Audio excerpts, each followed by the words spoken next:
What's going on, Planet S.O.N family? It's your main man, JD. For those of you who don't know, I was in the military for 10 years, and here's a random story from my time in the military. So this story was told to me by one of my favorite supervisors. You know, it was pretty cool. Like, I loved the guy. He was amazing. Truly a war hero. He's I look up to the man. It's pretty dope. Anyway, so it was one time we were in Germany and we were at the shop, and my supervisor, he's very some people say he's like a very serious type of guy. He's the type of guy where if you get to know him, you know, he'll open up. But I don't know, I mean, he was never like a jerk or anything, so he was pretty cool with me. But people thought he was kind of unapproachable because, I don't know, he just wouldn't open up like that. Like, he's not the type of guy to joke around unless he knows you. It was kind of like a rare instance that he would come down to the shop and just, like, you know, joke around with us. So he came to the shop to purposely just hang out and to talk and to share stories. So one of my favorite stories that he said was when he was in Japan, right? So as a young kid, like I want to say like 18, 19, 20-year-old kid, he used to live by himself in Japan. And he had a little Japanese girlfriend at the time, right? So I don't want to get too much into detail, but there's a stereotype that like Japanese women have like long nipples. So one time he said that he was with his Japanese girlfriend, and you know, they were in the room and it was kind of getting, you know, steamy and hot and heavy up in the room. And he said there was a party going on outside, like in the hallway, and just, you know, military kids just out there just mingling with each other, getting drunk and just hanging out. It was just like a regular party.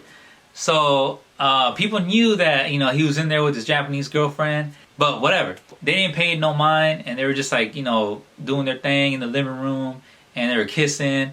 So he said that, you know, he started, you know, sucking on her breasts, right? And it was just so funny the way he described it. Like I said, it's this serious guy, you know, telling us that, you know, he was sucking on a titty, you know? And it's just hilarious just to think about him, talk about this. So he said that he was straight sucking on her breasts like a baby nursing. So he said that her nipple was just very long, right? It was just like a big nipple, right?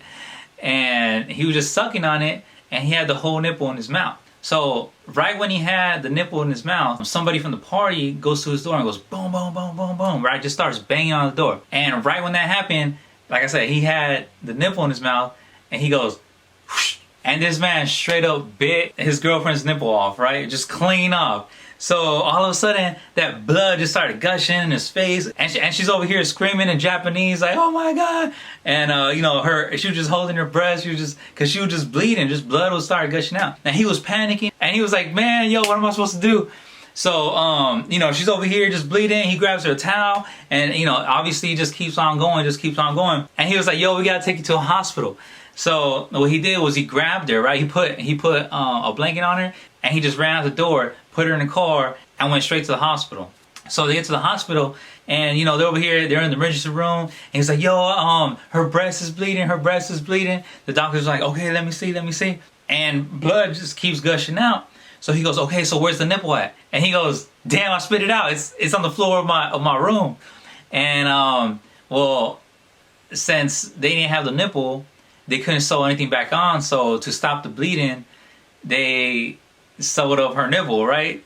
And it's just funny because he said that they were dating after, and obviously she healed up, and it was just funny to see because he said he just wasn't attracted to her anymore because she had an innie and an outie, you know, and it was just and it was just hilarious. I'm all like, "But bro, you did that, you know, like you gave her an innie." And he was like, I know, but it kind of looked funny, so I had to dump her. And I was like, man, that's messed up. So this man straight up bit her nipple off and dumped her after that just because it looked funny. Yeah, that's messed up.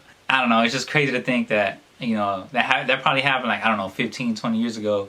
And there's a 40-year-old lady running around Japan, you know, with the innie and an outie. I don't know, it's just hilarious. But in conclusion, if you ever have a nipple in your mouth, don't get distracted. And ladies, don't let whoever's sucking on your nipple get distracted, alright? That was another random story I had from my time in the military. Thank you for listening. If you can, subscribe, like the video, and I'll drop a few more videos for you guys. Thanks.